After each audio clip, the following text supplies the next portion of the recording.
Champion ట్రోఫీలో team India జైత్రయాత్ర కొనసాగుతుంది. వరుస విజయాలతో ఫైనల్ కు చేరుకుంది టీమిండియా. మంగళవారం ఇండియా వర్సెస్ ఆస్ట్రేలియా జట్ల మధ్య తొలి సెమీఫైనల్ మ్యాచ్ జరిగింది.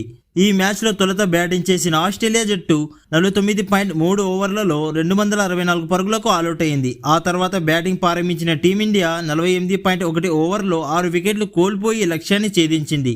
కాగా మ్యాచ్ అనంతరం కెప్టెన్ రోహిత్ శర్మ మాట్లాడుతూ, జట్టు ఎంపిక సమయంలో తుది జట్టులో 6 బౌలర్స్ ఉండేలా ప్లాన్ చేసుకున్నాం.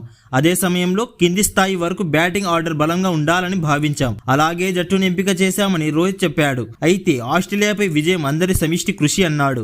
విరాట్ కోహ్లీ గురించి మాట్లాడుతూ, విరాట్ చాలా సంవత్సరాలుగా జట్టు కోసం ఆడుతున్నాడు. శ్రేయస్ అయ్యర్, విరాట్ కోహ్లీ నుంచి పెద్ద పార్ట్నర్షిప్ మేము ఆశించాం. విరాట్ కోహ్లీ 84 పరుగులతో రాణించాడు. ఆ తర్వాత చివరి ఓవర్లో హార్దిక్ పాండ్యా దూకుడైన బ్యాటింగ్తో జట్టు విజయానికి కీలక భూమిక పోషించాడని రోహిత్ కొనియాడాడు.